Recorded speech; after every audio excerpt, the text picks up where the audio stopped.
TVN ਦੇਖਣ ਵਾਲੇ ਸਮੁੱਚੇ ਦਰਸ਼ਕਾਂ ਨੂੰ ਦਵਿੰਦਰ ਸਿੰਘ ਬੈਨੀਪਾਲ ਵੱਲੋਂ ਪਿਆਰ ਅਤੇ ਸਤਿਕਾਰ ਸਹਿਤ ਸਤਿ ਸ਼੍ਰੀ ਅਕਾਲ ਅਤੇ ਆਪ ਸਭਨਾਂ ਦਾ ਪ੍ਰੋਗਰਾਮ ਵਿੱਚ ਨਿੱਘਾ ਸਵਾਗਤ। ਬਿਜਲੀ ਦੀ ਬੱਤੀ ਹੋਈ ਗੁੱਲ, ਪਿਆ ਵੱਡਾ ਪਵਾੜਾ। ਅਜੇ ਵੀ ਨਹੀਂ ਮੰਨਦੇ ਸਾਬਕਾ ਮੰਤਰੀ ਅਤੇ ਵਿਧਾਇਕ। ਪੰਜਾਬ ਪੁਲਿਸ ਨੂੰ ਮੋਹਾਲੀ ਧਮਾਕੇ ਵਿੱਚ ਮਿਲੀ ਵੱਡੀ ਸਫਲਤਾ। ਪੰਜਾਬ ਦੇ ਮੁੱਖ ਮੰਤਰੀ ਦਾ ਉਦਯੋਗਪਤੀਆਂ ਲਈ ਵੱਡਾ ਐਲਾਨ। ਅਰਵਿੰਦ ਕੇਜਰੀਵਾਲ ਵਿਰੁੱਧ ਸ਼ਿਕਾਇਤ ਦਰਜ ਅਤੇ ਹਾਈ ਕੋਰਟ ਨੇ ਬੱਗਾ ਨੂੰ ਦਿੱਤੀ ਰਾਹਤ।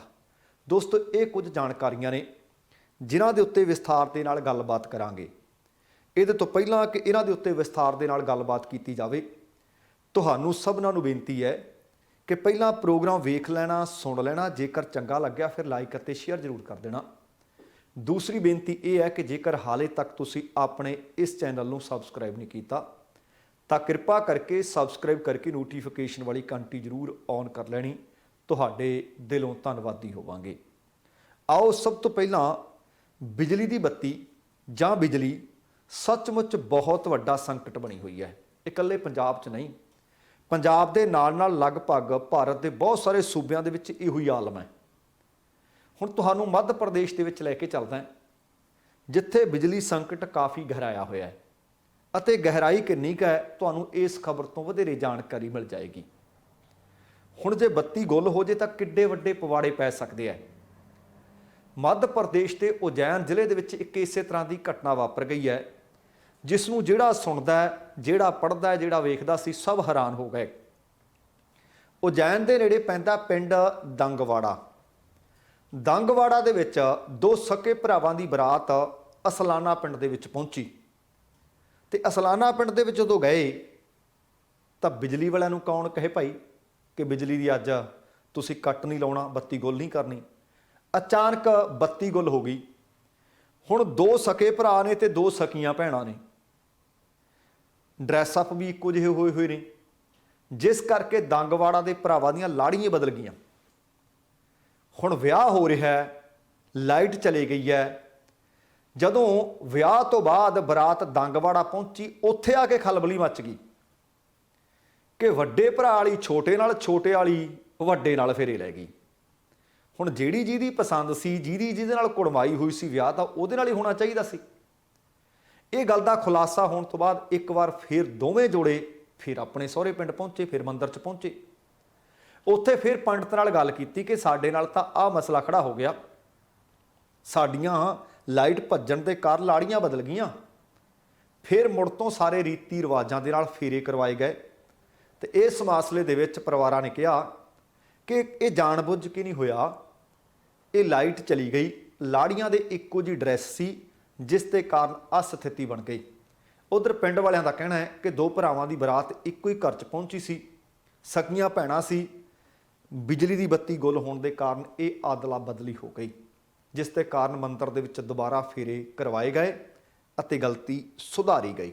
ਹੁਣ ਦੇਖ ਲਓ ਕਿ ਕਿੱਡੇ ਵੱਡੇ ਪੰਗੇ ਪੈ ਜਾਂਦੇ ਹੈ। ਅਗਲੀ ਜਿਹੜੀ ਖਬਰ ਹੈ ਉਹ ਪੰਜਾਬ ਪੁਲਿਸ ਇਸ ਵਕਤ ਕਾਫੀ ਭੱਜ ਦੌੜ ਕਰ ਰਹੀ ਹੈ। ਕਾਰਨ ਇਹ ਹੈ ਕਿ ਤੁਹਾਨੂੰ ਯਾਦ ਹੋਣਾ ਕਿ ਮੋਹਾਲੀ ਦੇ ਵਿੱਚ ਬੀਤੇ ਦਿਨੀ ਇੱਕ ਧਮਾਕਾ ਹੋਇਆ ਸੀ। ਆ ਧਮਾਕਾ ਵੀ ਜਿਹੜਾ ਵਿਜੀਲੈਂਸ ਵਿਭਾਗ ਹੈ ਉਹਦੇ ਦਫ਼ਤਰ ਤੇ ਹੋਇਆ ਸੀ ਤੇ ਤੀਸਰੀ ਮੰਜ਼ਲ ਦੇ ਵਿੱਚ ਹੋਇਆ ਸੀ। ਉਹਦੇ ਤੋਂ ਬਾਅਦ ਕਾਫੀ ਦਹਿਸ਼ਤ ਹੈ। ਪੰਜਾਬ ਪੁਲਿਸ ਨੇ ਕਈ ਲੋਕ ਹੁਣ ਤੱਕ ਗ੍ਰਿਫਤਾਰ ਕੀਤੇ ਆ, ਕੁਝ ਪੰਜਾਬ 'ਚੋਂ ਕੀਤੇ ਆ ਤੇ ਕੁਝ ਹਰਿਆਣੇ 'ਚੋਂ ਕੀਤੇ ਆ। ਪੁਲਿਸ ਨੇ ਹੁਣ ਦੱਸਿਆ ਕਿ ਇਸ ਹਮਲੇ ਦੇ ਵਿੱਚ ਵਰਤਿਆ ਗਿਆ ਲਾਂਚਰ ਬਰਾਮਦ ਕਰ ਲਿਆ ਗਿਆ। ਪੁਲਿਸ ਨੇ ਕਈ ਲੋਕਾਂ ਨੂੰ ਹਿਰਾਸਤ ਵਿੱਚ ਲਿਆ।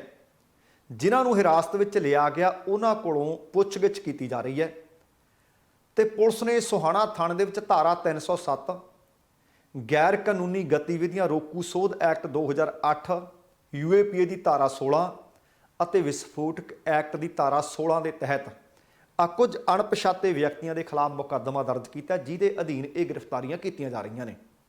ਇਹ ਮਾਮਲਾ Punjab police intelligence headquarter Mohali ਦੇ in charge sub inspector Balkar Singh ਦੇ ਬਿਆਨਾਂ ਤੇ ਦਰਜ ਕੀਤਾ ਗਿਆ ਸੀ। ਜਿਹੜੀ ਸ਼ਿਕਾਇਤ ਦਰਜ ਕਰਵਾਈ ਗਈ ਹੈ, Punjab police intelligence headquarter Mohali ਦੇ ਸੁਰੱਖਿਆ ਇੰਚਾਰਜ ਬਲਕਾਰ ਸਿੰਘ ਨੇ ਕਰਵਾਈ ਹੈ ਤੇ ਉਹਨਾਂ ਨੇ ਦੱਸਿਆ ਕਿ ਸ਼ਾਮ ਦੇ ਵਕਤ ਉਹ ਡਿਊਟੀ ਤੇ ਸੀ। ਸੋਮਵਾਰ ਸ਼ਾਮ ਦੇ ਤਕਰੀਬਨ 7:45 ਵਜੇ ਹੋਏ ਸੀ ਜਦੋਂ ਇਹ ਧਮਾਕਾ ਹੋਇਆ ਤੇ ਉਹ ਤੀਸਰੀ ਮੰਜ਼ਲ ਤੇ ਜਾਂਦੇ ਹੈ ਤੇ ਉੱਥੇ ਉਹ ਵੇਖਦੇ ਆ ਕਿ ਕਮਰਾ ਨੰਬਰ 41 ਦੇ ਵਿੱਚੋਂ ਧੂੰਆਂ ਨਿਕਲ ਰਿਹਾ ਸੀ। ਜਦੋਂ ਕਹਿੰਦੇ ਅੰਦਰ ਗਿਆ ਤਾਂ ਦੇਖਿਆ ਕਿ ਰੌਕਟ ਨਾਲ ਚੱਲਣ ਵਾਲਾ ਗ੍ਰਨੇਡ ਖਿੜਕੀ ਦਾ ਸ਼ੀਸ਼ਾ ਤੋੜ ਕੇ ਕਮਰੇ ਵਿੱਚ ਦਾਖਲ ਹੋਇਆ ਅਤੇ ਕਮਰੇ ਦੀ ਛੱਤ ਦੇ ਨਾਲ ਟਕਰਾ ਕੇ ਫਿਰ ਕੁਰਸੀ ਤੇ ਜਾ ਡਿੱਗਿਆ ਸੀ।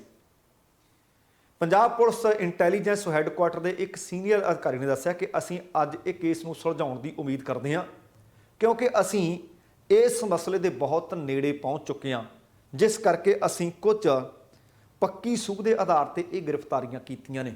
ਆਪਾਂ ਕੱਲ ਵੀ ਟਿੱਪਣੀਆਂ ਕੀਤੀਆਂ ਸੀ ਕਿ ਤੁਸੀਂ ਦੇਖੋ ਕਿ ਵਿਜੀਲੈਂਸ ਵਿਭਾਗ, ਖੂਫੀਆ ਵਿਭਾਗ ਤੇ ਇੰਟੈਲੀਜੈਂਸ ਵਿਭਾਗ, ਓਕੂ ਵਿਭਾਗ, ਪੰਜਾਬ ਪੁਲਿਸ ਸਾਰੇ ਇਸ ਵਕਤ ਲੱਗੇ ਹੋਏ ਨੇ ਕਿ ਕਿਤੇ ਕਿਸੇ ਨੇ ਕਿਸੇ ਨੂੰ ਪੈਸਾ ਟੁੱਕਰ ਦੇ ਕੇ ਤਾਂ ਨਹੀਂ ਕੰਮ ਕਰਵਾ ਲਿਆ। ਖੂਫੀਆ ਵਿਭਾਗ ਦੀ ਇਹਦੇ ਵਿੱਚ ਤੁਹਾਨੂੰ ਵੀ ਪਤਾ ਹੈ ਕਿ ਬਹੁਤ ਵੱਡੀ ਨਾਕਾਮੀ ਹੈ ਕਿ ਤੁਸੀਂ ਲੋਕਾਂ ਦੀ ਖੁਫੀਆ ਜਾਣਕਾਰੀ ਕੀ ਰੱਖਦੇ ਹੋਵੋਗੇ, ਤੁਹਾਨੂੰ ਤਾਂ ਆਪਣੀ ਪਤਾ ਨਹੀਂ ਲੱਗ ਸਕੀ। ਸੋ ਸਾਰੇ ਵਿਭਾਗ ਸਿਰ ਤੋੜ ਯਤਨ ਕਰ ਰਹੇ ਨੇ, ਕਿਉਂਕਿ ਪੰਜਾਬ ਦੇ ਮੁੱਖ ਮੰਤਰੀ ਨੇ ਆਖ ਦਿੱਤਾ ਹੈ ਕਿ ਪੁਸ਼ਤਾਂ ਯਾਦ ਰੱਖਣ, ਜਿਨ੍ਹਾਂ ਨੇ ਇਹ ਕੰਮ ਕੀਤਾ ਹੋਵੇ ਢਿੱਲ ਕੋਈ ਨਾ ਬਖਸ਼ੀ ਜਾਵੇ। ਪਰ ਕਹਿੰਦੇ ਆ ਕਿ ਸਾਡੇ ਹੱਥ ਬਹੁਤ ਵੱਡੀ ਸਫਲਤਾ ਲੱਗ ਗਈ ਹੈ ਕਿ ਅਸੀਂ ਇਸ ਕੇਸ ਨੂੰ ਬੜੀ ਜਲਦ ਹੱਲ ਕਰ ਲਵਾਂਗੇ। ਵੇਖਦੇ ਹਾਂ ਕਿ ਕਿਹੜੀਆਂ ਜਾਣਕਾਰੀਆਂ ਹੋਰ ਦਿੰਦੇ ਆ, ਕਿਉਂਕਿ ਸਾਰੀਆਂ ਜਾਣਕਾਰੀਆਂ ਜਦੋਂ ਕੋਈ ਜਾਂਚ ਪੜਤਾਲ ਚੱਲਦੀ ਹੁੰਦੀ ਹੈ ਨਹੀਂ ਦਿੱਤੀਆਂ ਜਾ ਸਕਦੀਆਂ। ਅਗਲੀ ਖਬਰ ਪੰਜਾਬ ਦੇ ਉਦਯੋਗਪਤੀਆਂ ਲਈ ਵੀ ਹੈ ਤੇ ਦਰਅਸਲ ਪੰਜਾਬੀਆਂ ਲਈ ਵੀ ਹੈ। ਪੰਜਾਬ ਦੇ ਮੁੱਖ ਮੰਤਰੀ ਭਗਵੰਤ ਮਾਨ ਨੇ ਉਦਯੋਗਪਤੀਆਂ ਦੇ ਵਾਸਤੇ ਇੱਕ ਵੱਡੀ ਖਬਰ, ਇੱਕ ਵੱਡੀ ਖੁਸ਼ਖਬਰੀ। ਆਮ ਤੌਰ ਤੇ ਜਦੋਂ ਉਹਨਾਂ ਨੇ ਕਿਸੇ ਚੀਜ਼ ਦੀ ਕੋਈ ਪਰਮਿਸ਼ਨ ਲੈਣੀ ਹੁੰਦੀ ਹੈ, ਪ੍ਰਵਾਨਗੀ ਲੈਣੀ ਹੁੰਦੀ ਹੈ, ਇੱਥੇ ਜਾਓ, ਉੱਥੇ ਜਾਓ, ਇੱਥੇ ਆਓ, ਉੱਥੇ ਜਾਓ, ਭਾਵ ਸਿੰਗਲ ਵਿੰਡੋ ਹੈ ਨਹੀਂ। ਉਹਨਾਂ ਨੂੰ ਇਸ ਪ੍ਰਕਿਰਿਆ ਦੇ ਵਿੱਚ ਤੇਜ਼ੀ ਲਿਆਉਣ ਦੇ ਵਾਸਤੇ ਇਹ ਆਖਿਆ ਗਿਆ ਹੈ ਕਿ ਹਰੇਕ ਜ਼ਿਲ੍ਹੇ 'ਚ ਸਿੰਗਲ ਵਿੰਡੋ ਸਥਾਪਿਤ ਕਰ ਦਿੱਤੀ ਜਾਏਗੀ। ਇਹਦਾ ਐਲਾਨ ਕਰ ਦਿੱਤਾ ਹੈ। ਪੰਜਾਬ ਦੇ ਮੁੱਖ ਮੰਤਰੀ ਭਗਵੰਤ ਮਾਨ ਹੋਰਾਂ ਨੇ ਆਖਿਆ ਕਿ ਉਦਯੋਗਿਕ ਕਾਰੋਬਾਰੀਆਂ ਦੇ ਨਾਲ ਮੈਂ ਗੱਲਬਾਤ ਕੀਤੀ ਹੈ। ਗੱਲਬਾਤ ਕਰਦਿਆਂ ਸਿੰਗਲ ਵਿੰਡੋਜ਼ ਉਦਯੋਗਪਤੀਆਂ ਨੂੰ ਆਪਣੇ ਪ੍ਰੋਜੈਕਟ ਲਈ ਫੌਰੀ, ਨਿਰਵਿਘਨ ਅਤੇ ਔਕੜ ਰਹਿਤ ਪ੍ਰਵਾਨਗੀ ਕਰਨ ਦੀ ਜਿਹੜੀ ਉਹਨਾਂ ਦੀ ਇੱਛਾ ਹੈ, ਉਸ ਵੱਲ ਵਧਾਇਆ ਗਿਆ ਇੱਕ ਅਹਿਮ ਕਦਮ ਹੈ। ਉਹਨੇ ਦੱਸਿਆ ਕਿ ਹਰੇਕ ਜ਼ਿਲ੍ਹੇ ਦੇ ਵਿੱਚ ਸਿੰਗਲ ਵਿੰਡੋ ਸਥਾਪਿਤ ਕਰ ਦਿੱਤੀ ਜਾਏਗੀ। ਫਿਰ ਉਦਯੋਗਪਤੀਆਂ ਨੂੰ ਵੱਖੋ ਵੱਖਰੇ ਦਫ਼ਤਰਾਂ ਦੇ ਵਿੱਚ ਭੱਜ ਦੌੜ ਨਹੀਂ ਕਰਨੀ ਪਿਆ ਕਰੂ, ਪ੍ਰਵਾਨਗੀ ਮਿਲ ਜਾਇਆ ਕਰੂਗੀ। ਉਹਨਾਂ ਦਾ ਸਮਾਂ ਵੀ ਬਚੂ, ਪੈਸਾ ਵੀ ਬਚੂ, ਊਰਜਾ ਵੀ ਬਚੂ। ਤੇ ਉਹਨਾਂ ਨੇ ਇਹ ਵੀ ਕਿਹਾ ਕਿ ਪੰਜਾਬ ਸਰਕਾਰ ਨਿਵੇਸ਼ਕਾਂ ਤੇ ਉਦਮੀਆਂ ਨੂੰ ਵੱਡੀ ਪੱਧਰ ਤੇ ਸਹੂਲਤਾਂ ਦੇਣ ਲਈ ਵੀ ਵਚਨਬੱਧ ਹੈ। ਉਹਨਾਂ ਨੇ ਇਹ ਵੀ ਆਖਿਆ ਕਿ ਉਹਨਾਂ ਦੀ ਸਰਕਾਰ ਉਦਯੋਗ ਪੱਖੀ ਨੀਤੀਆਂ ਦੇ ਨਾਲ ਨਾਲ ਮਿਹਨਤੀ ਤੇ ਸਮਰਪਿਤ ਮਨੁੱਖੀ ਸ਼ਕਤੀ ਦਾ ਵਿਲੱਖਣ ਸੁਮੇਲ ਹੈ, ਜਿਸ ਦੀ ਉਦਯੋਗਿਕ ਵਿਕਾਸ ਵਿੱਚ ਤੇਜ਼ੀ ਲਿਆਉਣ ਵਿੱਚ ਜ਼ਰੂਰਤ ਹੈ। ਉਹਨਾਂ ਇਹ ਵੀ ਆਖਿਆ ਕਿ ਪੰਜਾਬ ਸਰਕਾਰ ਦਾ ਟੀਚਾ ਪੰਜਾਬ ਨੂੰ ਉਦਯੋਗਿਕ ਵਿਕਾਸ ਦੇ ਵਿੱਚ ਮੋਹਰੀ ਸੂਬਾ ਬਣਾਉਣਾ ਹੈ ਅਤੇ ਇਸ ਨੂੰ ਵਿਕਾਸ ਦੀ ਲੀਹ ਤੇ ਪਾਉਣਾ ਹੈ। ਕਿਉਂਕਿ ਤੁਹਾਨੂੰ ਯਾਦ ਹੋਣਾ ਹੈ ਕਿ ਭਾਵੇਂ ਪੰਜਾਬ ਦੀ ਸਾਈਕਲ ਇੰਡਸਟਰੀ ਹੈ, ਭਾਵੇਂ ਪੰਜਾਬ ਦੀ ਲੋਹਾ ਮੰਡੀ ਗੋਬਿੰਦਗੜ੍ਹ, ਬਹੁਤ ਸਾਰੇ ਉੱਥੋਂ ਉਦਯੋਗਪਤੀ ਆਪਣਾ ਅੱਡਾ ਖੱਡਾ ਪੱਟ ਕੇ ਹਰਿਆਣੇ ਚਲੇ ਗਏ ਜਾਂ ਹਿਮਾਚਲ ਚਲੇ ਗਏ, ਦੁਖੀ ਹੋਏ ਪਏ ਸੀ। ਹੁਣ ਉਹਨਾਂ ਨੇ ਕਿਹਾ ਕਿ ਉਦਯੋਗਿਕ ਵਿਕਾਸ ਦੇ ਯੁੱਗ ਦੀ ਸ਼ੁਰੂਆਤ ਇੱਕ ਪਾਸੇ ਪੰਜਾਬ ਦੀ ਤਰੱਕੀ ਤੇ ਦੂਸਰੇ ਪਾਸੇ ਲੋਕਾਂ ਦੀ ਖੁਸ਼ਹਾਲੀ ਦੇ ਲਈ ਸਹਾਈ ਸਿੱਧ ਹੋਵੇਗੀ। ਭਗਵੰਤ ਮਾਨ ਹੋਰਾਂ ਨੇ ਇਹ ਵੀ ਆਖਿਆ ਕਿ ਉਹਨਾਂ ਦੀ ਸਰਕਾਰ ਦੇ ਵਿੱਚ ਉਦਯੋਗ ਸਥਾਪਿਤ ਕਰਨ ਲਈ ਪਹਿਲਾਂ ਹੀ ਦੇਸ਼ ਭਰ ਦੇ ਉਦਯੋਗਿਕ ਦਿਗਜਾਂ ਤੱਕ ਪਹੁੰਚ ਕੀਤੀ ਜਾ ਚੁੱਕੀ ਹੈ। ਉਹਨਾਂ ਇਹ ਵੀ ਆਖਿਆ ਕਿ ਉਦਯੋਗਿਕ ਵਿਕਾਸ ਨੂੰ ਹੁਲਾਰਾ ਦੇਣ ਲਈ ਪੰਜਾਬ ਸਰਕਾਰ ਪੂਰਨ ਤੌਰ ਤੇ ਵਚਨਬੱਧ ਵੀ ਹੈ। ਇਸ ਕਾਰਜ ਦੇ ਵਿੱਚ ਕੋਈ ਕਸਰ ਨਹੀਂ ਬਾਕੀ ਛੱਡੀ ਜਾਊ। ਉਹਨਾਂ ਇਹ ਵੀ ਆਖਿਆ ਕਿ ਉਦਯੋਗਿਕ ਵਿਕਾਸ ਨੂੰ ਉਤਸ਼ਾਹਿਤ ਕਰਨ ਲਈ ਉਦਯੋਗਪਤੀਆਂ ਨੂੰ, ਨੌਜਵਾਨਾਂ ਨੂੰ, ਦੋਵਾਂ ਨੂੰ ਇਹਦਾ ਫਾਇਦਾ ਹੋਣਾ ਹੈ, ਕਿਉਂਕਿ ਜੇ ਉਦਯੋਗ ਲੱਗਣਗੇ ਤਾਂ ਪੰਜਾਬ ਦੇ ਵਿੱਚ ਬਹੁਤ ਸਾਰੀਆਂ ਨੌਕਰੀਆਂ, ਰੁਜ਼ਗਾਰ ਪੈਦਾ ਹੋਏਗਾ। ਮੁੱਖ ਮੰਤਰੀ ਮਾਨ ਨੇ ਇਹ ਵੀ ਆਖਿਆ ਕਿ ਜਿੱਥੇ ਉਦਯੋਗਪਤੀਆਂ ਨੂੰ ਆਪਣੇ ਕਾਰੋਬਾਰ ਦੇ ਵਿਸਥਾਰ ਕਰਨ ਦਾ ਮੰਚ ਮੁਹੱਈਆ ਹੋਏਗਾ, ਉੱਥੇ ਉਦਯੋਗਿਕ ਵਿਕਾਸ ਨੌਜਵਾਨਾਂ ਲਈ ਰੁਜ਼ਗਾਰ ਦੇ ਨਵੇਂ-ਨਵੇਂ ਰਾਹ ਖੋਲ੍ਹੇਗਾ। ਨੌਜਵਾਨਾਂ ਦਾ ਭਵਿੱਖ ਇਸ ਵਕਤ ਡਾਵਾਂਡੋਲ ਹੈ। ਰੁਜ਼ਗਾਰ ਦੇ ਮੌਕਿਆਂ ਲਈ ਵਿਦੇਸ਼ ਜਾਣਾ ਪੈਂਦਾ ਹੈ। ਉਹ ਕਹਿੰਦੇ ਇਸ ਰੁਝਾਨ ਨੂੰ ਬਦਲਣ ਦੇ ਵਿੱਚ ਮਦਦ ਵੀ ਮਿਲੂਗੀ, ਕਿਉਂਕਿ ਹੋਣਹਾਰ ਨੌਜਵਾਨ ਨੇ ਬਾਹਰੀ ਮੁਲਕ ਜਾਣ ਤੋਂ ਕਿਵੇਂ ਉਹਨਾਂ ਨੂੰ ਰੋਕਿਆ ਜਾਵੇ। ਜੇ ਉਹਨਾਂ ਨੂੰ ਰੁਜ਼ਗਾਰ ਮਿਲੇ, ਘਰ ਦੇ ਨੇੜੇ ਮਿਲੇ ਤਾਂ ਬਾਹਰ ਕਿਉਂ ਜਾਵੇਗਾ। ਉਹਨਾਂ ਨੇ ਇਹ ਆਖਿਆ ਕਿ ਹੁਣ ਉਹ ਦਿਨ ਦੂਰ ਨਹੀਂ ਜਦੋਂ ਤੁਹਾਡੀ ਮਦਦ ਅਤੇ ਸਹਿਯੋਗ ਦੇ ਨਾਲ ਪੰਜਾਬ ਉਦਯੋਗਿਕ ਵਿਕਾਸ ਅਤੇ ਰੁਜ਼ਗਾਰ ਦੇ ਮੌਕਿਆਂ ਦੇ ਕੇਂਦਰ ਵਜੋਂ ਤਬਦੀਲ ਹੋ ਜਾਵੇਗਾ। ਦੇਖੋ, ਸੋਚ ਚੰਗੀ ਹੋ ਸਕਦੀ ਹੈ। ਪਹਿਲੀਆਂ ਸਰਕਾਰਾਂ ਵੀ ਸਿੰਗਲ ਵਿੰਡੋ ਦੀ ਗੱਲ ਕਰਦੀਆਂ ਰਹੀਆਂ ਨੇ, ਪਰ ਕਰ ਨਹੀਂ ਸਕੀਆਂ। ਹੁਣ ਦੇਖਣਾ ਹੋਏਗਾ ਕਿ ਭਗਵੰਤ ਮਾਨ ਗੱਲਾਂ 'ਚ ਸਾਰਦੇ ਹੈ। ਜੇਕਰ ਸਿੰਗਲ ਵਿੰਡੋ ਵਾਲਾ ਸਿਸਟਮ ਪੈਦਾ ਕਰ ਦਿੱਤਾ, ਮੈਨੂੰ ਯਾਦ ਹੈ ਕਿ 2012 ਦੇ ਵਿੱਚ ਪ੍ਰਵਾਸੀ ਸੰਮੇਲਨ ਦੇ ਵਿੱਚ ਮੈਂ ਇਸੇ ਗੱਲ ਦਾ ਜ਼ਿਕਰ ਕੀਤਾ ਸੀ। ਉਸ ਵਕਤ ਪ੍ਰਕਾਸ਼ ਸਿੰਘ ਬਾਦਲ ਹੋਰਾਂ ਦੀ ਸਰਕਾਰ ਹੋਇਆ ਕਰਦੀ ਸੀ। ਜਦੋਂ ਮੌਕਾ ਮਿਲਿਆ ਸੀ ਮੈਂ ਕਿਹਾ ਸਿੰਗਲ ਵਿੰਡੋ ਕਰ ਦਿਓ, ਅਸੀਂ ਪੰਜਾਬ ਆਉਨੇ ਆ, ਪਰ ਜੇ ਤੁਸੀਂ ਕਹੋ ਕਿ ਕੋਈ ਬਾਹਰਲਾ ਬੰਦਾ ਜਾਂ ਸਾਡੀ ਅਗਲੀ ਪੀੜ੍ਹੀ ਜਾਂ ਔਲਾਦ ਇੱਥੇ ਆ ਕੇ ਕੋਈ ਨਿਵੇਸ਼ ਕਰੇ, ਉਹ ਇਸ ਗੱਲ ਦੀ ਆਦੀ ਨਹੀਂ ਕਿ ਇੱਥੋਂ ਜਾਓ ਉੱਥੇ ਜਾਓ, ਉੱਥੋਂ ਫਿਰ ਉੱਥੇ ਜਾਓ। ਜਿੰਨੀ ਦੇਰ ਤੱਕ ਫੋਨ ਤੇ ਕੰਮ ਨਹੀਂ ਹੁੰਦੇ, ਜਿੰਨੀ ਦੇਰ ਤੱਕ ਸਿੰਗਲ ਵਿੰਡੋ ਨਹੀਂ ਲਿਆਉਂਦੇ, ਭ੍ਰਿਸ਼ਟਾਚਾਰ ਖਤਮ ਨਹੀਂ ਹੁੰਦਾ, ਭੁੱਲ ਜਾਓ ਕਿ ਵਿਦੇਸ਼ਾਂ ਦਾ ਨਿਵੇਸ਼ ਪੰਜਾਬ ਦੇ ਵਿੱਚ ਹੋਵੇਗਾ। ਵੇਖਦੇ ਹਾਂ ਕਿ ਇਹ ਪਹਿਲ ਕਦਮੀ ਕਿੰਨਾ ਰੰਗ ਲਿਆਉਂਦੀ ਹੈ। ਪਰ ਹੁਣ ਆਹ ਦੇਖੋ ਕਿ ਉਹ ਸਿਲਸਿਲਾ ਸ਼ੁਰੂ ਹੋ ਗਿਆ ਕਿ ਦਿੱਲੀ ਵਾਲੇ ਪੰਜਾਬ 'ਚ FIR ਦਰਜ ਕਰਵਾਉਣ, ਤੇ ਦਿੱਲੀ ਵਾਲਿਆਂ ਦੀ ਵੀ ਹੁਣ ਬਦਲਾ ਲਓ ਜਿਹੜੀ ਕਾਰਵਾਈ ਕਹਿੰਦੇ ਸੀ, ਉਸੇ ਤਰ੍ਹਾਂ ਦੀ ਕਾਰਵਾਈ ਅਰਵਿੰਦ ਕੇਜਰੀਵਾਲ ਦੇ ਖਿਲਾਫ ਵੀ ਸਾਹਮਣੇ ਆ ਗਈ ਹੈ। ਜਿਹੜੀ ਅਗਲੀ ਖਬਰ ਹੈ, ਇਹ ਬੀਤੇ ਦਿਨ ਦੀ ਪੰਜਾਬ ਪੁਲਿਸ ਜਿਸ ਤਰ੍ਹਾਂ ਚਰਚਾ ਦੇ ਵਿੱਚ ਹੈ ਕਿ ਬਿਆਨ ਦਿੱਲੀ 'ਚ ਬੈਠ ਕੇ ਦਿੱਤਾ, ਪਰਚਾ ਮੋਹਾਲੀ 'ਚ ਹੋਇਆ। ਹੁਣ ਉਸੇ ਤਰ੍ਹਾਂ ਦੀ ਉਸੇ ਕਵਾਇਦ ਨੂੰ ਅੱਗੇ ਭਾਰਤੀ ਜਨਤਾ ਪਾਰਟੀ ਨੇ ਵੀ ਤੋਰ ਲਿਆ। ਹੁਣ ਸ਼ਿਕਾਇਤ ਦਰਜ ਹੋਈ ਹੈ ਆਪ ਸੁਪਰੀਮੋ ਅਤੇ ਦਿੱਲੀ ਦੇ ਮੁੱਖ ਮੰਤਰੀ ਅਰਵਿੰਦ ਕੇਜਰੀਵਾਲ ਦੇ ਖਿਲਾਫ, ਅਤੇ ਰਸਮੀ ਸ਼ਿਕਾਇਤ ਦਰਜ ਹੋ ਗਈ ਮੋਹਾਲੀ 'ਚ। ਸ਼ਿਕਾਇਤਕਰਤਾ ਨੇ ਡਾਕਟਰ ਜਗਮੋਹਨ ਸਿੰਘ ਰਾਜੂ। ਡਾਕਟਰ ਜਗਮੋਹਨ ਰਾਜੂ ਨੇ ਪ੍ਰਧਾਨ ਮੰਤਰੀ ਮੋਦੀ ਦੇ ਵਿਰੁੱਧ ਦੇਸ਼ ਧਰੋਹੀ ਵਰਗਾ ਹੈਰਾਨ ਕਰਨ ਵਾਲਾ, ਕਹਿੰਦੇ ਪਰੇਸ਼ਾਨ ਕਰਨ ਵਾਲਾ ਜਿਹੜਾ ਅਰਵਿੰਦ ਕੇਜਰੀਵਾਲ ਦਾ ਬਿਆਨ ਹੈ, ਉਹਨਾਂ ਦੋਸ਼ਾਂ ਨੂੰ ਆਧਾਰ ਬਣਾ ਕੇ ਸ਼ਿਕਾਇਤ ਦਰਜ ਕਰਵਾ ਦਿੱਤੀ ਹੈ। ਰਾਜੂ ਨੇ ਆਖਿਆ ਕਿ ਸੱਚਮੁੱਚ ਵੱਡੀ ਚਿੰਤਾ ਦਾ ਵਿਸ਼ਾ ਹੈ ਕਿ ਆਪ ਸੁਪਰੀਮੋ ਕੇਜਰੀਵਾਲ ਦੇ ਵੱਲੋਂ ਭਾਰਤ ਦੇ ਪ੍ਰਧਾਨ ਮੰਤਰੀ ਮੋਦੀ ਦੇ ਵਿਰੁੱਧ ਕਥਿਤ ਤੌਰ ਤੇ ਇਸ ਤਰ੍ਹਾਂ ਦੀ ਭਾਸ਼ਾ ਬੋਲੀ ਗਈ। ਉਹਨਾਂ ਕਿਹਾ ਕਿ ਕੇਜਰੀਵਾਲ ਅਸਲ ਦੇ ਵਿੱਚ ਝੂਠੇ ਦੋਸ਼ ਲਗਾ ਰਿਹਾ ਹੈ, ਪ੍ਰਧਾਨ ਮੰਤਰੀ ਤੇ ਪਾਕਿਸਤਾਨ ਅਤੇ ਅੱਤਵਾਦੀ ਗਰੁੱਪਾਂ ਦੇ ਨਾਲ ਸੈਟਿੰਗ ਕਰਕੇ ਇਸ ਤਰ੍ਹਾਂ ਦੇ ਦੋਸ਼ ਲਗਾ ਕੇ ਲੋਕਾਂ ਨੂੰ ਭੜਕਾਉਣਾ ਚਾਹੁੰਦਾ ਹੈ। ਉਹ ਕਹਿੰਦੇ ਇਹ ਸਭ ਤੋਂ ਮੰਦਭਾਗਾ ਹੈ। ਇਸ ਕਰਕੇ ਮੰਦਭਾਗਾ ਹੈ ਕਿ ਅਰਵਿੰਦ ਕੇਜਰੀਵਾਲ ਨੇ ਇਹ ਸਾਰੇ ਦੋਸ਼ ਇੱਕ ਜਨਤਕ ਰੈਲੀ ਵਿੱਚ ਲਾਏ ਨੇ ਕਿ ਮੋਦੀ ਦੇਸ਼ ਧਰੋਹੀ ਨੇ। ਉਹਨਾਂ ਕਿਹਾ ਕਿ ਕੇਜਰੀਵਾਲ ਸਾਡੇ ਪ੍ਰਧਾਨ ਮੰਤਰੀ ਵੱਲ ਭੜਕਾਊ ਪ੍ਰਚਾਰ ਕਰ ਰਿਹਾ ਹੈ, ਲੋਕਾਂ ਨੂੰ ਭੜਕਾਉਣ ਦੀ ਕੋਸ਼ਿਸ਼ ਕਰ ਰਿਹਾ ਹੈ। ਇਹ ਸ਼ਿਕਾਇਤ ਦਰਜ ਕਰਵਾਉਣ ਦੇ ਵੇਲੇ ਪੰਜਾਬ ਦੇ ਸਾਬਕਾ DGP SS ਵਿਰਕ ਵੀ ਰਾਜੂ ਦੇ ਨਾਲ ਮੌਜੂਦ ਸੀ। ਉਹਨਾਂ ਕਿਹਾ ਕਿ ਜਦੋਂ ਦੀ ਆਪ ਸੱਤਾ ਵਿੱਚ ਆਈ ਹੈ, ਉਹਨਾਂ ਦੇ ਆਉਣ ਤੋਂ ਬਾਅਦ ਕੱਟੜਪੰਥੀ ਤਾਕਤਾਂ ਵੱਲੋਂ ਘਟਨਾਵਾਂ ਜਿਹੜੀਆਂ ਲਗਾਤਾਰ ਹੋ ਰਹੀਆਂ ਨੇ ਉਹ ਚਿੰਤਾਜਨਕ ਨੇ। ਤੇ ਦੂਸਰੇ ਪਾਸੇ ਕਹਿੰਦੇ ਤਾਏ ਦੀ ਧੀ ਚੱਲੀ ਤੇ ਮੈਂ ਕਿਉਂ ਰਹਾ ਕੱਲੀ। ਦੂਸਰੇ ਪਾਸੇ ਇਸੇ ਚੀਜ਼ ਨੂੰ ਆਧਾਰ ਬਣਾ ਕੇ ਨਰਿੰਦਰ ਮੋਦੀ ਦੇ ਖਿਲਾਫ ਕਹਿੰਦੇ ਕੇਜਰੀਵਾਲ ਨੇ ਬਹੁਤ ਵੱਡੇ ਬਿਆਨ ਦੇ ਦਿੱਤੇ ਆ। SSP ਬਠਿੰਡਾ ਨੂੰ ਸ਼ਿਕਾਇਤ ਦਿੱਤੀ ਹੈ ਕਿ ਕੇਜਰੀਵਾਲ ਦੇ ਖਿਲਾਫ ਮਾਮਲਾ ਦਰਜ ਕਰੋ, ਉਹਨਾਂ ਨੂੰ ਮਾਮਲਾ ਦਰਜ ਕਰਕੇ ਗ੍ਰਿਫਤਾਰ ਕਰੋ। ਇਹ ਸ਼ਿਕਾਇਤ ਦਿੱਤੀ ਹੈ, ਇਹ ਮੰਗ ਕੀਤੀ ਹੈ ਭਾਜਪਾ ਦੇ ਸੂਬਾ ਸਕੱਤਰ ਸੁਖਪਾਲ ਸਰਾਂ ਨੇ। ਇਹ ਸੁਖਪਾਲ ਸਰਾਂ ਉਹੀ ਨੇ ਜਿਨ੍ਹਾਂ ਦੇ ਉੱਤੇ ਦੋਸ਼ ਲੱਗੇ ਹੋਏ ਨੇ ਕਿ ਉਹਨਾਂ ਨੇ ਇੱਕ ਪਿੰਡ ਦੇ ਵਿੱਚ ਜਾ ਕੇ ਇੱਕ ਗ੍ਰੰਥੀ ਸਿੰਘ ਤੋਂ ਅਰਦਾਸ ਕਰਵਾਈ ਸੀ। ਅਰਦਾਸ ਦੇ ਵਿੱਚ ਤੁਹਾਨੂੰ ਯਾਦ ਹੋਣਾ ਕਿ ਬਹੁਤ ਵੱਡਾ ਵਿਵਾਦ ਖੜਾ ਹੋ ਗਿਆ ਸੀ, ਜਿਸ ਦੇ ਵਿੱਚ ਇੱਕ ਨਿਹੰਗ ਸਿੰਘ ਅਰਦਾਸ ਕਰ ਰਹੇ ਸੀ। ਜ਼ਿਲ੍ਹਾ ਬਠਿੰਡਾ ਦਾ ਪਿੰਡ ਸੀ, ਜਿਸ ਦੇ ਵਿੱਚ ਉਹ ਡੇਰਾ ਮੁਖੀ ਦੇ ਹੱਕ ਵਿੱਚ ਪ੍ਰਚਾਰ ਕਰ ਰਹੇ ਸੀ, ਅਰਦਾਸ ਕਰ ਰਹੇ ਸੀ ਅਤੇ ਨਰਿੰਦਰ ਮੋਦੀ ਦੀ ਵੀ ਲੰਬੀ ਉਮਰ ਦੀ ਕਾਮਨਾ ਕਰ ਰਹੇ ਸੀ। ਮੈਂ ਉਦੋਂ ਵੀ ਆਖਿਆ ਸੀ ਕਿ ਕੀਤੀ ਜਾ ਸਕਦੀ ਹੈ, ਇਸ ਵਿੱਚ ਕੋਈ ਗਲਤ ਗੱਲ ਨਹੀਂ, ਪਰ ਜੋ ਕੁਝ ਹੋਇਆ ਸੀ ਪੈਸੇ ਦੇ ਕੇ ਹੋਇਆ ਸੀ ਜਾਂ ਕਿਵੇਂ ਹੋਇਆ ਸੀ, ਉਹ ਸਾਰੀਆਂ ਖਬਰਾਂ ਆਪਾਂ ਬੀਤੇ ਸਮੇਂ 'ਚ ਤੁਹਾਡੇ ਨਾਲ ਸਾਂਝੀਆਂ ਕਰ ਚੁੱਕੇ ਹਾਂ। ਇਹ ਉਹੀ ਸੁਖਪਾਲ ਸਰਾਂ ਨੇ ਜਿਨ੍ਹਾਂ ਤੇ ਉਹ ਅਰਦਾਸ ਕਰਵਾਉਣ ਦੇ ਦੋਸ਼ ਅਤੇ ਅਰਦਾਸ ਕਰਵਾਉਣ ਵਾਲੇ ਨੂੰ ਇੱਕ ਟਰੈਕਟਰ ਦੇਣ ਦੇ ਦੋਸ਼ ਲੱਗੇ ਸੀ। ਹੁਣ ਸੁਖਪਾਲ ਸਰਾਂ ਨੇ ਆਖਿਆ ਕਿ ਭਾਰਤ ਦੇ ਪ੍ਰਧਾਨ ਮੰਤਰੀ ਦੇ ਖਿਲਾਫ ਅਜਿਹੀ ਸ਼ਬਦਾਵਲੀ ਛੋਟੀ ਸੋਚ ਦੀ ਮਾਨਸਿਕਤਾ। ਕੇਜਰੀਵਾਲ ਜਨਤਾ ਨਾਲ ਕੀਤੇ ਵਾਅਦੇ ਨੂੰ ਪੂਰਾ ਕਰਨ ਦੇ ਵਿੱਚ ਫੇਲ ਸਾਬਤ ਹੋ ਰਿਹਾ ਹੈ, ਇਸ ਕਰਕੇ ਇਸ ਤਰ੍ਹਾਂ ਦੇ ਬਿਆਨ ਦੇ ਕੇ ਨਫ਼ਰਤ ਫੈਲਾਉਣ ਦਾ ਕੰਮ ਕਰ ਰਿਹਾ ਹੈ। ਉਹਨਾਂ ਇਹ ਵੀ ਆਖਿਆ ਕਿ ਪੰਜਾਬ ਅਤੇ ਦਿੱਲੀ ਦੇ ਵਿੱਚ ਆਮ ਆਦਮੀ ਪਾਰਟੀ ਦੀ ਸਰਕਾਰ ਦੇ ਵਿੱਚ ਹੋ ਰਹੇ ਅੱਤਵਾਦੀ ਹਮਲੇ ਅਤੇ ਦੰਗੇ ਇਹ ਸੂਬਾ ਸਰਕਾਰਾਂ ਦੀ ਨਾਕਾਮੀ ਸਾਬਤ ਕਰਦੇ ਹੈ। ਪੰਜਾਬ ਦੇ ਮੋਹਾਲੀ ਦੇ ਵਿੱਚ ਹੋਏ ਹਮਲੇ ਦੀ ਜੇਕਰ ਕਹਿੰਦੇ ਕੇਂਦਰੀ ਏਜੰਸੀ ਜਾਂਚ ਕਰੇ ਤਾਂ ਵੱਡਾ ਖੁਲਾਸਾ ਹੋਣ ਦੀ ਪੂਰੀ ਸੰਭਾਵਨਾ ਹੈ। ਹੁਣ ਵੇਖੋ, ਕਿਉਂਕਿ NIA ਵੀ ਜਾਂਚ ਕਰ ਰਹੀ ਹੈ, ਏਜੰਸੀਆਂ ਸਾਰੀਆਂ ਜਾਂਚ ਕਰ ਰਹੀਆਂ ਨੇ। ਆਮ ਤੌਰ ਤੇ ਦੋਸ਼ ਭਾਜਪਾ ਵੱਲ ਵੀ ਉਂਗਲਾਂ ਉੱਠਦੀਆਂ ਨੇ, ਲੱਗਦੇ ਨੇ, ਪਰ ਸੱਚਮੁੱਚੋਂ ਭਾਵੇਂ ਭਾਜਪਾ ਕਰ ਰਹੀ ਹੋਵੇ, ਭਾਵੇਂ ਆਪ ਕਰ ਰਹੀ ਹੋਵੇ, ਭਾਵੇਂ ਹੋਰ ਕੋਈ ਪਾਰਟੀ ਹੋਵੇ, ਇਹ ਘਟਨਾਵਾਂ ਮੰਦਭਾਗੀਆਂ ਨੇ।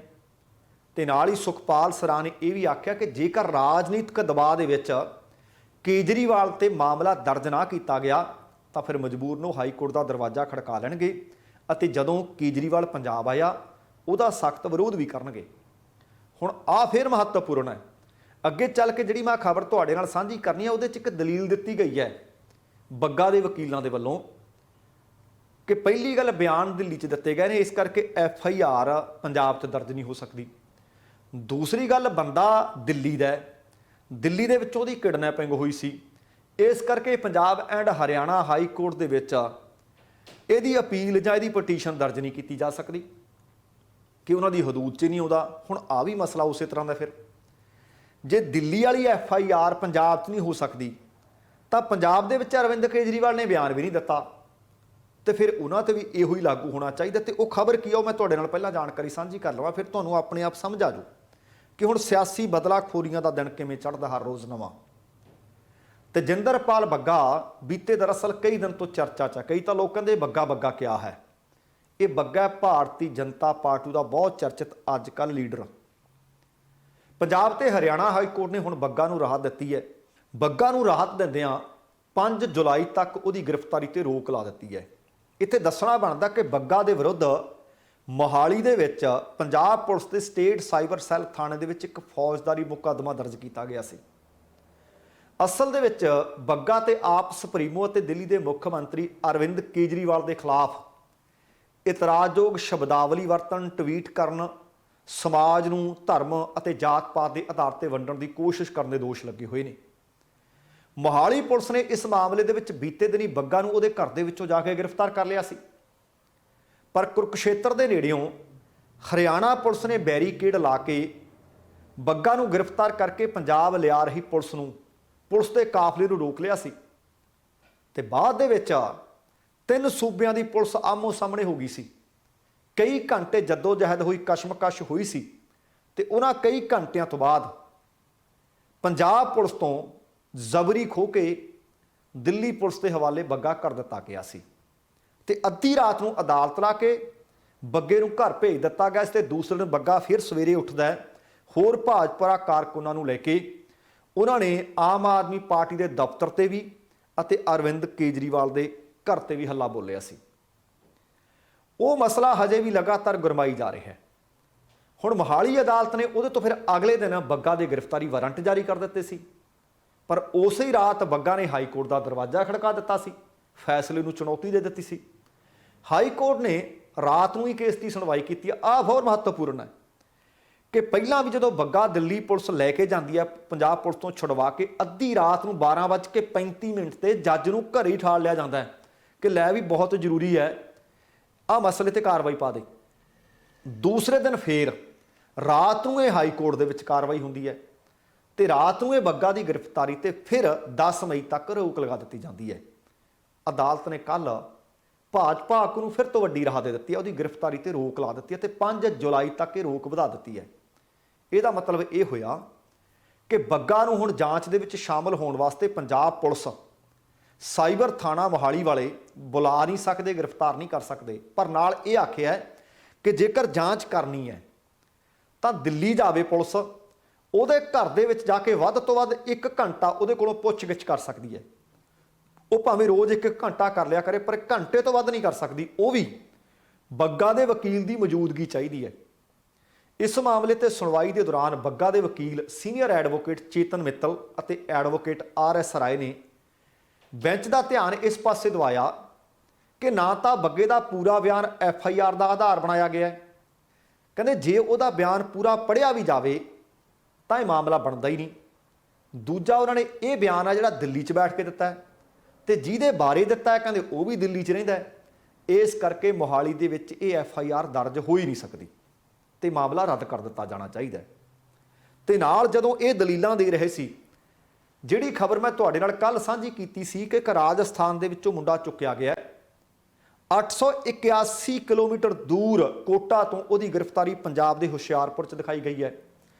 ਮੈਂ ਕੱਲ ਵੀ ਕਈ ਟਿੱਪਣੀਆਂ ਕੀਤੀਆਂ ਸੀ, ਪਰ ਹੁਣ ਉਹਦੇ ਤੇ ਇੱਕ ਸਵਾਲ ਹੋਰ ਵੀ ਪੈਦਾ ਹੁੰਦਾ ਹੈ ਕਿ ਆਖਿਆ ਗਿਆ ਹੈ ਕਿ ਰਾਜਸਥਾਨ ਦੇ ਨੰਬਰ ਵਾਲੀ ਗੱਡੀ 'ਚ ਉਹ ਹਿਮਾਚਲ ਵਾਲੇ ਪਾਸਿਓਂ ਆ ਰਿਹਾ ਸੀ ਜੇ ਸੱਚਮੁੱਚ ਉਹਨੂੰ ਕੋਟਾ ਚੋਂ ਚੁੱਕ ਕੇ ਲਿਆਂਦਾ 10 ਕਿਲੋ ਅਫੀਮ ਪਾਈ ਹੈ ਤਾਂ ਸਵਾਲ ਪੈਦਾ ਹੁੰਦਾ ਕਿ ਉਹ ਅਫੀਮ ਕਿਹਦੀ ਹੈ।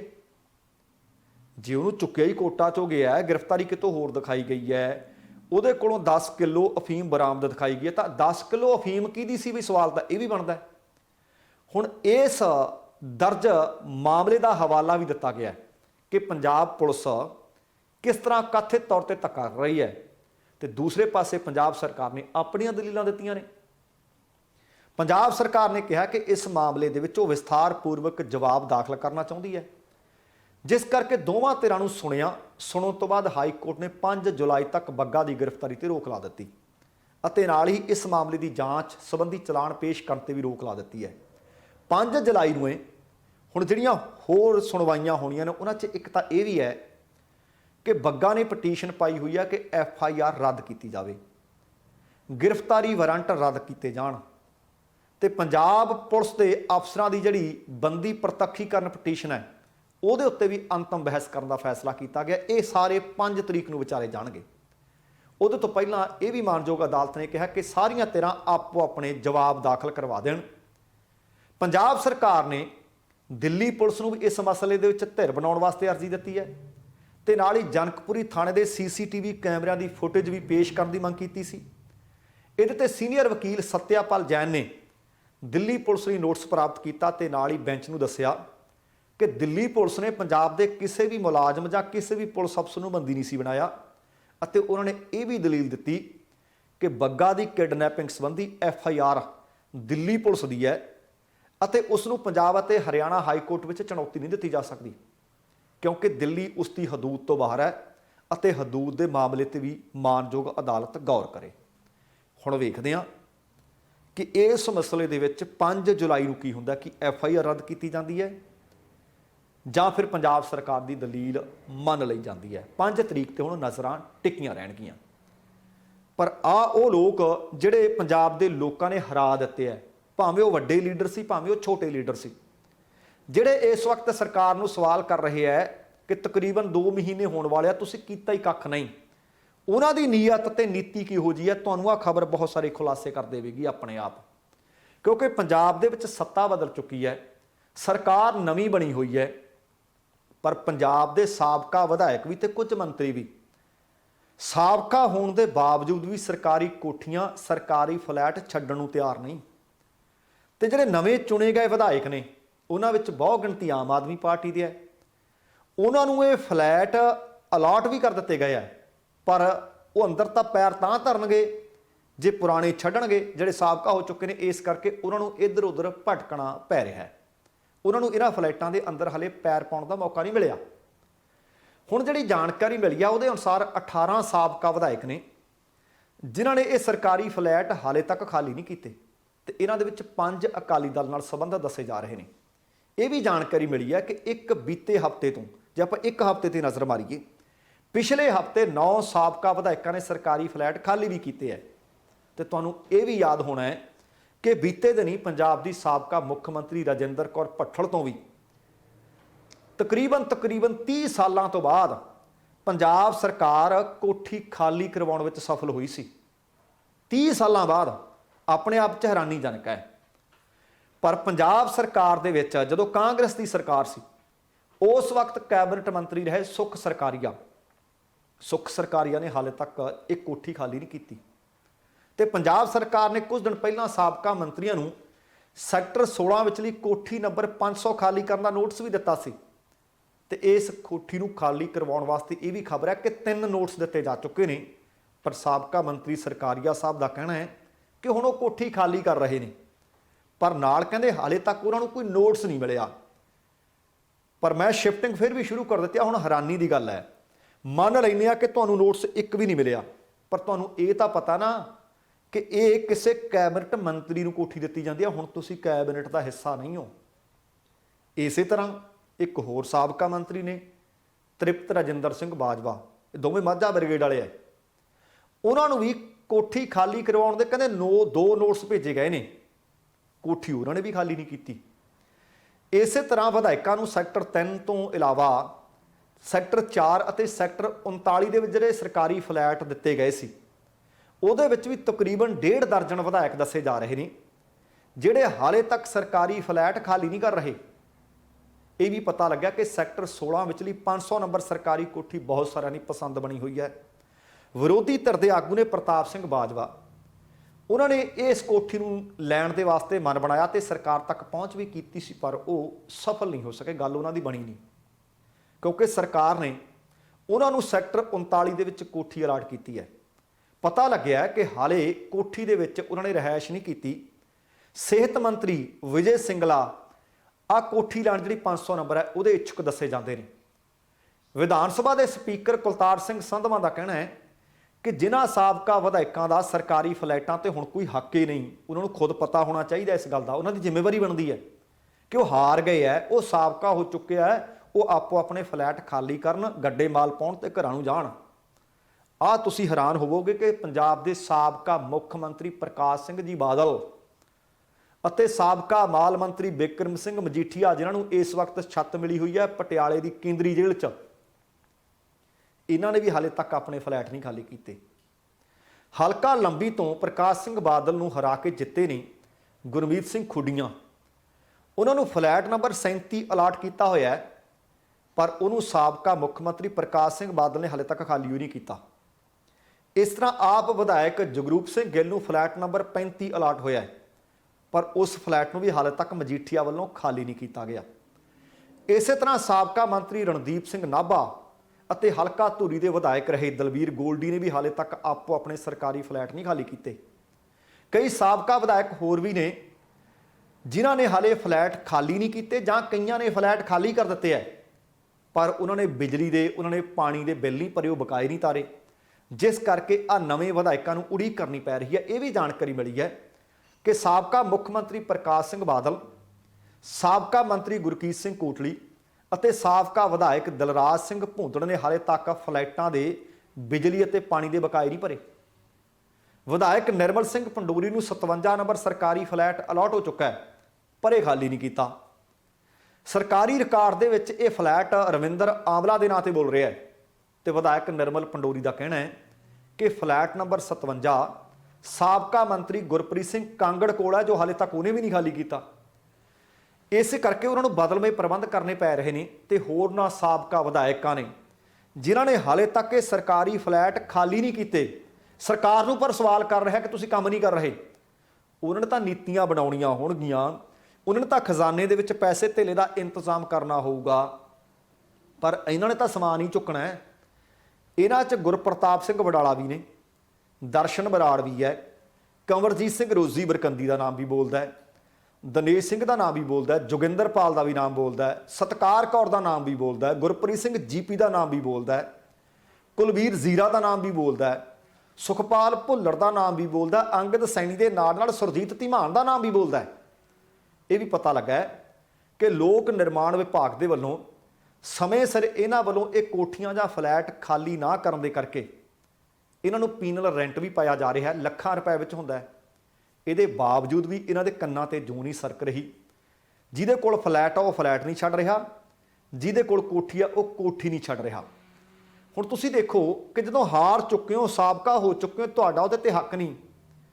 ਤਕਰੀਬਨ 2 ਮਹੀਨੇ ਬੀਤ ਜਾਣ ਦੇ ਬਾਵਜੂਦ ਵੀ ਤੁਸੀਂ ਆਪਣਾ ਭਾਂਡਾ ਟਿੰਡਾ ਉੱਥੇ ਰੱਖ ਕੇ ਬੈਠੇ ਹੋ ਤੇ ਦੂਸਰੇ ਬੰਦੇ ਜਿਨ੍ਹਾਂ ਨੂੰ ਅਲਾਟ ਹੋਇਆ ਹੈ ਉਹ ਕਿੱਥੇ ਬੈਠਣ ਬਈ? ਸੱਚਮੁੱਚ ਸਵਾਲ ਕਰਨੇ ਬੜੇ ਸੁਖਾਲੇ ਨੇ ਤੇ ਜਦੋਂ ਆਪ ਉਹ ਕੰਮ ਕਰਨੇ ਪੈਂਦੇ ਆ ਫਿਰ ਬੜਾ ਔਖਾ ਹੈ। ਸਰਕਾਰ ਤੇ ਚੁੱਕੋ, ਉਂਗਲਾਂ ਚੁੱਕੋ ਜਿੰਨੀਆਂ ਚੁੱਕੀਆਂ ਜਾ ਸਕਦੀਆਂ ਨੇ ਕਿ ਆਹ ਨਹੀਂ ਤੁਸੀਂ ਕੀਤਾ, ਉਹ ਨਹੀਂ ਕੀਤਾ, ਪਰ ਛੱਜ ਬੋਲੇ, ਛਾਨਣੀ ਨਾ ਬੋਲੇ। ਤੁਸੀਂ ਕੋਠੀਆਂ ਉਸੇ ਦਿਨ ਖਾਲੀ ਕਰਕੇ ਆਉਂਦੇ, ਕਹਿੰਦੇ ਆਹ ਦੇਖੋ ਜੀ ਅਸੀਂ ਹਾਰ ਗਏ, ਗੱਡੇ ਪਾ ਲਿਆ ਮਾਲ, ਫਿਰ ਤੁਸੀਂ ਸਰਕਾਰ ਨੂੰ ਸਵਾਲ ਪੁੱਛਣ ਜੋਗੇ ਸੀ। ਸੋ ਦੋਸਤੋ, ਇਹ ਸੀ ਕੁੱਲ ਮਿਲਾ ਕੇ ਆਪਣਾ ਅੱਜ ਦਾ ਪ੍ਰੋਗਰਾਮ। ਉਮੀਦ ਕਰ ਰਹੇ ਹਾਂ ਤੁਹਾਨੂੰ ਚੰਗਾ ਲੱਗਿਆ ਹੋਵੇਗਾ। ਜੇਕਰ ਪ੍ਰੋਗਰਾਮ ਚੰਗਾ ਲੱਗਿਆ ਕਿਰਪਾ ਕਰਕੇ ਲਾਈਕ ਅਤੇ ਸ਼ੇਅਰ ਜ਼ਰੂਰ ਕਰ ਦੇਣਾ। ਜੇਕਰ ਹਾਲੇ ਤੱਕ ਤੁਸੀਂ ਆਪਣੇ ਇਸ ਚੈਨਲ ਨੂੰ ਸਬਸਕ੍ਰਾਈਬ ਨਹੀਂ ਕੀਤਾ ਤਾਂ ਕਿਰਪਾ ਕਰਕੇ ਸਬਸਕ੍ਰਾਈਬ ਕਰਕੇ ਨੋਟੀਫਿਕੇਸ਼ਨ ਵਾਲੀ ਘੰਟੀ ਜ਼ਰੂਰ ਔਨ ਕਰ ਲੈਣੀ। ਤੁਹਾਡੇ ਦਿਲੋਂ ਧੰਨਵਾਦੀ ਹੋਵਾਂਗੇ। ਸਮੇਂ ਦੀ ਸਮਾਪਤੀ ਹੈ, ਜਾਣ ਤੋਂ ਪਹਿਲਾਂ ਕਹਾਂਗਾ ਜ਼ਿੰਦਗੀ ਜਿੰਦਾ ਦਿਲੀ ਦਾ ਨਾਮ ਹੈ। ਦਵਿੰਦਰ ਸਿੰਘ ਬੈਣੀਪਾਲ ਨੂੰ ਆਗਿਆ ਦਿਓ। ਸਤਿ ਸ਼੍ਰੀ ਅਕਾਲ ਤੇ ਰੱਬ ਰਾਖਾ।